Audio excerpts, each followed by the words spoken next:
Dalam video ini, kita akan membahas mengenai tipe berpikir kreatif.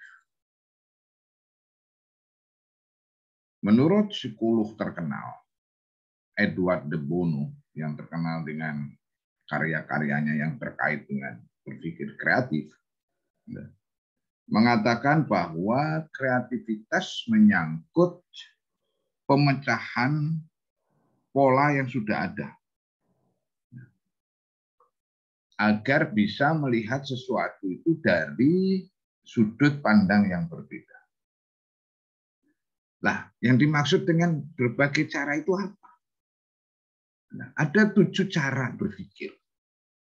Yang pertama itu adalah divergent thinking, yaitu cara berpikir untuk mengeksplorasi perspektif ganda atau multi perspektif dengan fleksibel, dengan lentur, wasis, dan original.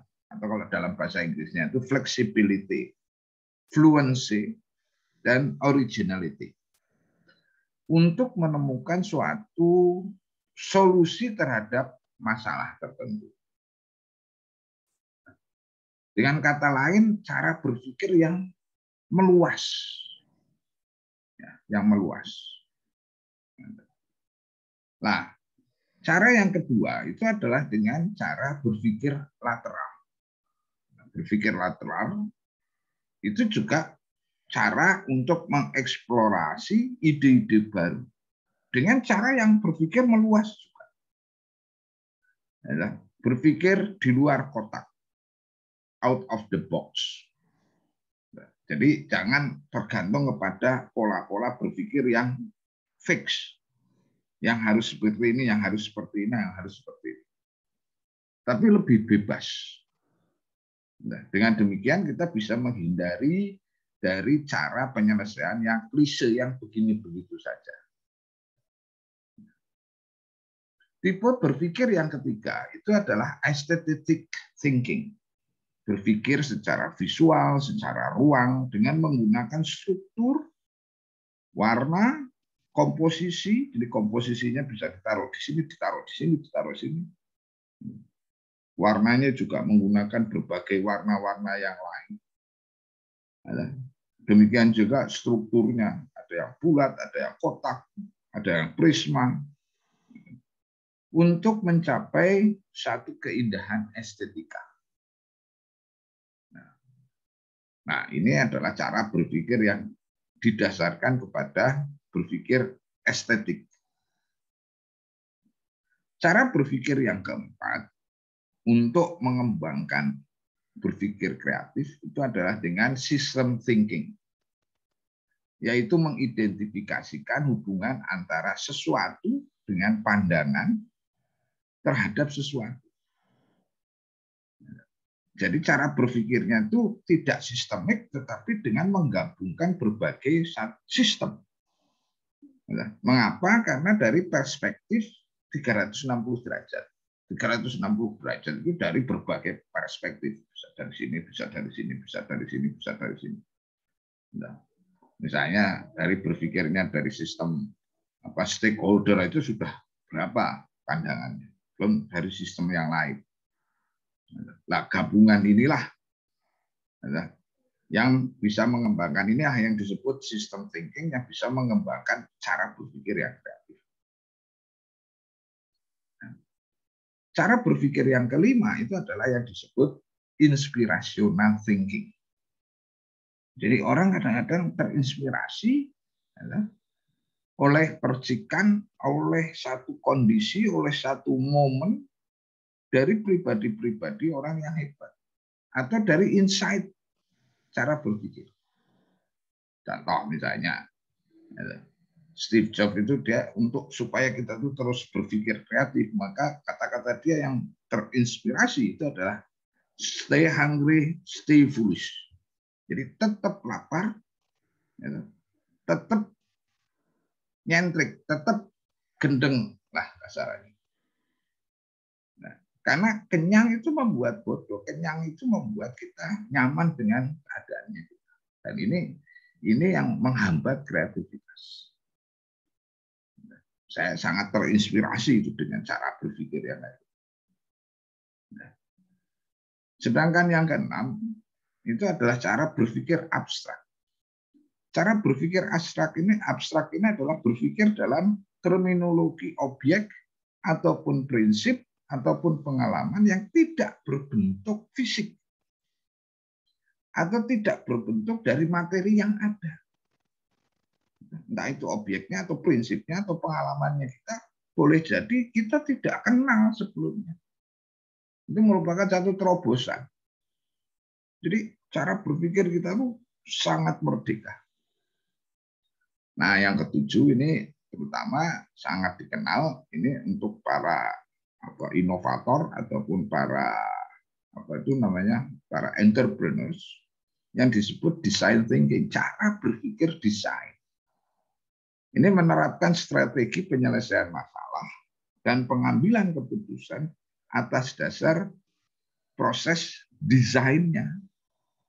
Ini terutama untuk menghindari kegagalan dan uji coba yang kasarannya main bloko suta, mau coba kita bikin satu produk, habis itu dicoba untuk di lapangan tanpa, bahkan kadang-kadang tanpa uji coba langsung dipasarkan, nggak tahunya jeblok. Nah, pendekatan design thinking itu ada 5. Yang pertama itu kita empathize dengan pengguna. Kita memahami dengan empati apa kira-kira yang dialami oleh pengguna. Yang kedua, kita mendefine apa kebutuhannya, apa keinginannya, apa problemnya. Kemudian kita apa insight-insight yang kita didapatkan dari kebutuhan-kebutuhannya calon customer-nya kita. Nah, dari empathize dan define ini, proses ini kita kemudian diidekan kembali, dikaji ulang. Dengan mempertanyakan asumsi-asumsi dan menciptakan ide-ide untuk solusi inovasi. Yang keempat, lalu kita membuat mock, membuat prototype. Dan ini kita mulai untuk memberikan solusi. Habis itu dites, solusi-solusi itu kita tes. Ini gunanya adalah untuk menghindari kesalahan-kesalahan ketika kita memasarkan. Itu juga harus melalui 5 proses ini. Sehingga kita tidak terjadi kesalahan fatal ketika itu Jadi kesimpulannya itu adalah ada 7 cara berpikir yang kita bisa gunakan untuk menstimulasi cara berpikir kreatif. Yang pertama, saya ulangi lagi, divergent thinking, meluas.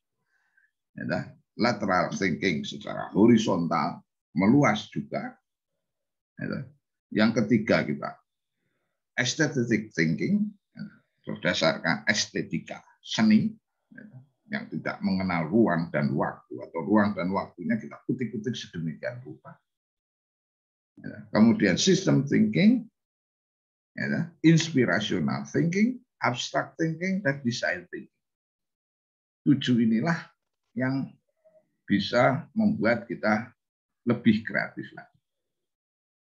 Nah, sedangkan kalau kita lihat dari tahapan-tahapannya, tipe kreativitas itu bisa dikategorisasikan di dalam 4. Yang pertama itu adalah primary creativity, yaitu spontan, kreasi-kreasi atau penciptaan solusi yang sifatnya itu spontan.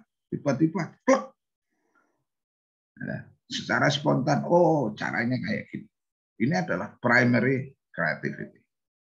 Secondary creativity ini adalah lebih terstruktur, lebih terampil.